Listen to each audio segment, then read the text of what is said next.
So yeah, the arenas. What is this environment inspired by? We're like outside of a futuristic city. Yeah. So this one actually, we have different inspirations from different places. This one is in sort of a training field located just outside a train park, which was a level that we had in Supersonic Acrobatic Rocket Power Battle Cars.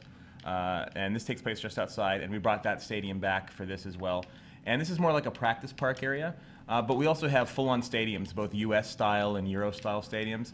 And we have some other cool stuff that we are already planning on working on to release post-release that we think people are going to really like, especially if you were fans of the original game. And just apologies to everybody in chat. We have a very strong Europe audience for GameTrailers, and football. I'm sure. Well, see, that's the thing is we are a U.S. website. We are in the U.S. currently, and that's just what we call it. Yes. But I realize that makes no sense. I realize it is a game that you play with your feet. That's the rule of this game, that you need to play with your feet. We can kind of get away from it, just I think technically, because the cars don't have any feet. So maybe there's that. And then also internally, we sometimes we call it soccer. Oh. Yeah, really bad pun, but that is what we call it. Oh, that's sometimes. really great. Yeah. Why didn't you call it that? It was too punny. With like an exclamation point. Yeah, soccer, all caps. So how has E3 been for you guys? How what kind of exposure do you guys have you gotten at this show, and what was it like preparing for it and showing the game off? It was really great. We're in Sony's booth right below their giant video screen, which is great. So people who walk by see us right next to the Nintendo booth and right next to Sony's own booth, and we're next to some really good games like I Am Bread and Galaxy, which are also really cool indie games. And on top of that, we for a very few milliseconds, we were in the Sony press conference during their I saw video it. No, roll. I mean we're GameTrailers. I'm an editor by trade. I was an editor long before I tried the hosting bit. I picked those up. I love that stuff. When you have, especially with the independent games, because that's the really weird stuff. That's the stuff where I can show you something and you really don't know what you're looking at. And so, yeah, you would see a game like this, and you can hear the conversation later. Like, what was that with the ball and the cars? Exactly. Like, what happened? And game? If you hear three guys screaming their lungs out when it showed up on the live feed, that was us. Yeah. But I mean, for us, we think that it's been a great show because, and this is a true story, at the show, we've had people come up to us saying, "Are you the Rocket League guys?" before we were wearing the Rocket League shirts. When we were in regular clothes without our special branding here. And so the fact that we've now reached a point where fans who are just going to see video games recognize that we're working on this game tells us that means they recognize the game as well, and which is all we wanted. We've always felt that this is a game that people have fun with and that they'll really enjoy, and the trick was just exposing it to them and letting them become more aware that it exists, because the community for this game is fantastic. They're really welcoming people. They love to play. They do whatever they can to welcome new players, and so the fact that we're getting so much recognition now is a big deal. So when you make a new car in the game, what's the mind process there? Like, what's the goal? Like, do you really have fun with it and just really try to think outside the box, or are you trying to fill like a hole in the roster, or is it one of those fighting games with just like 70 characters where they just kind of like it's just well, the more the merrier? It's all cosmetic, and when in the first game we weren't able to have that ability to personalize your car, and I think that's what really people are really looking for is some way to add some kind of identity to their character online, because the online community is so strong with this game that if you're going around doing these amazing goals that everybody talks about, you want to have some kind of personalized identity that people say, oh, there's that guy, he's the best player I've ever seen. Who's Steve Bills? Yeah. This is probably the best player I've ever seen. Yeah, he's a very good player. He plays all the time. He streams sometimes too, and once Rocket League comes out, we're gonna give him a lot of promo. He needs to be watched. He's amazing, the things that he can do in a match. Well, that was actually going to be my next question. You were talking about the capture, and obviously when you have a game this crazy, when lightning strikes and you just get really lucky and you get like the most amazing goal, you definitely want to capture that and you want to show that to people.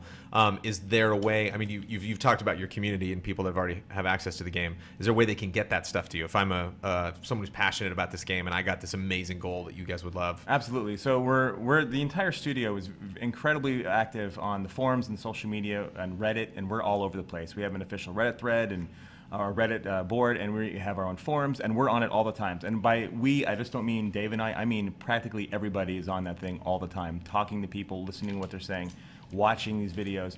And then because this game has a built-in replay editor, you can take entire games, look at them from any angle, and that allows you to cut them up in PlayStation Share to share them very easily. So once you do that, we're going to be able to find them very easily, and we plan on regularly highlighting community videos. We're already doing that on our YouTube page, but we plan on doing a lot of community-focused things.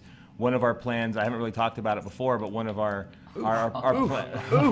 plans when we come out is actually to take some members of our community and use their streaming keys and put it on our own streaming channel so people can have an official venue to watch some of our better players play. And we've been talking to some of them quietly, but I guess it's not so quietly now. But it's one of the things we really want to push. We love watching our community play because they are better than us. And the things that they can do inspire us to try to figure out new ways to impress them. Have we talked about spectating? Is that a thing? Is that a possibility? It is a thing. It's not a thing on launch, but it is something that we've been talking about. So part of our aggressive post-release plan is because we'll add features to a game forever. Our biggest challenge as a studio is we want every game to have everything in it. And so we just need to say, okay, let's release the game, and then we can add features afterwards once we know what everybody wants. And that's our strategy. We're going to take this game that we think is in a really good spot now, release it, and find out what the community wants. But things like a very structured tournament system, a true spectator mode, these are all things we're actively looking at and are looking at for post-release. So I'm going to go to chat. You know, you guys have heard a little bit about the game. I'm going to have them throw some questions at you. We already had some good ones. One guy said, these guys are genuinely... Bosmansel says, these guys genuinely seem really into the game, which is awesome. Oh, yeah, we Which apparently is rare, I guess, at E3.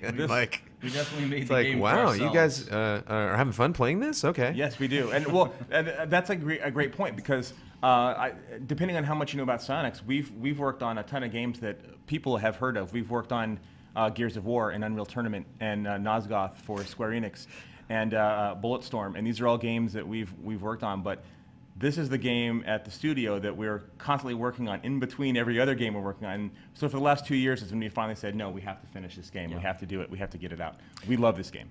One of the things that could be fun about this game that you brought up, that like, you know, this is like a pastime for you at work as well. Like, it's really fun to play. You know, when the guys get together to, you know, beta Halo at the end of the workday, like, it's not a chore for them. And Don, one of the things I loved about Trials, the original Trials, or like Flat Out, you know, those old games, like, yeah, they were just those types of games that just would suck up the whole office. Just everybody had to watch it and had to like see the spectacle of it, like a Smash Brothers or something. But like that's kind of a more, you know, like big, like AAA, like high profile game. But like these types of games just sneak up on you. Like, you're just not expecting it to be that fun, and then just like, well, those are the best kind of games. Yeah. The games where you can take someone who's never played it before and sit down with them and say, here's our game. It only takes 5 minutes. You can play a whole game. The controls are really basic, and go. And you don't have to make any other investment other than just those 5 minutes. And you can pick it up and play it any time without having to learn a complex combat system or a backstory or trying to learn all the subtleties that are involved with the other more involved types of games. And that's part of why we think it has such strong appeal, is because it can hit so many different people's tastes. Somebody brought up a good point that I didn't think of. Bigger car, bigger hitbox, right? That's true. Mean, Sweet Tooth's a big box, you know, so like, is that advantageous? Is there any way to like work against it? Most of the hitboxes are surprisingly the same size. There is a small amount of variance, so you will see some kind of handling differences. But for the most part, I think we've actually showed people online the actual size of the hitboxes before, because we want to be very upfront about that. We like to keep all the cars very much in balance. Some people will swear there's major differences between cars, but we can actually show demonstrably that they're not very different. But at the same time, you know, when I look at this, it seems like one of those games that, like, if I got better at, I couldn't tell why. You know, it's like, wow, I scored that goal. Like, what? Was that luck, or am I actually, like, you know, getting better at this? So I can see people that are, you know, are superstitious about things, because it's just like, it just worked, you know. On a Tuesday, I'm just amazing at Rocket League. It's all skill-based, and that's our focus. That there's not a single stat advantage or anything. All the cars are the same speed. They're the same. They have the same stats because there are no stats. We want everyone to be on an equal playing field, and this is all about how they want to express themselves and which one they just think looks the coolest. But it is like a fascinating physics play, you know, at the core of it, or it seems to be. You know, so you're just constantly creating that moment every time that thing goes up in the air, you know, and like you want to route the camera at it so you can see where it's going to go, but at the same time you're not looking at the people around you, so you have no idea who's going to be there, you know, crashing into you when you get to that spot, and then just that constantly over and over and over again. Yeah. How long are matches typically? 5 minutes is the standard, but if you're tied going into the end, it can go into overtime. We don't have penalty kicks or anything like that. It's actual real time is a little bit less than that if you keep watching the replays and things like that. But on average, you're looking at 5.5 to 7.5 minutes probably. Are you a sore loser? Yes. This is our unfair mode where we have 3 bots against just Jeremy and I, and they're also our best bots. So Yeah, they're kicking our butts right now. And so you can adjust that AI. Yeah, you can. And what's it's a 5? I think was the max number 4 for players? Yes. Split screen, you can do 4 on a single machine. Okay, but it's and that 8 online. And you can also take 4 split screen players and go online and play 4 other split screen players if you want, or 2 players on one machine, 1 on another, 3 on another, any combination thereof. It's up to 8 players. Cool, and that works off. So 4 guys can be on a PC and 4 guys can be on a PS4 over the network, conceivably. Yeah, in theory, the one thing we want to make sure that, and this is a limitation of PlayStation and PlayStation and the way Steam is set up, is there's no unified friends list. So you can't like invite a friend from Steam into the PlayStation. It would take a little bit of some high-end finagling to make a scenario like that happen. But technically, it is certainly possible if you were to hop in at the same time and figure out a way to do it. Right now, our main goal for the cross-platform stuff was just to have a bigger player pool, which, given a lot of the politics and the technical difficulties, is really pretty much the only way you can do crossplay right now. So you showed earlier that you had a lot of references to other companies Yes. that make independent games that you guys love.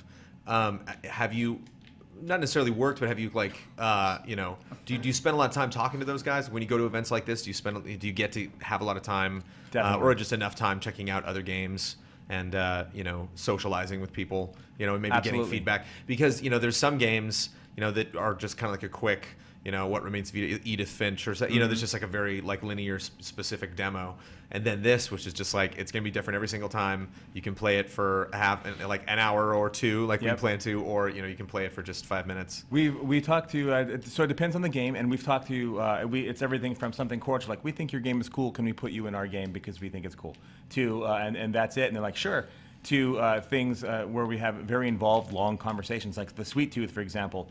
Long process. We were working on that a long time. We worked very closely with Sony Santa Monica. We took their original model that they've used in the last Twisted Metal, and we brought it into our game, and we did everything we could to make sure that it ran well and that it looked as exact as possible. And then we have Warframe items, and we talk to those guys all the time. And the Blacklight items, we have lots of cool things planned with those guys.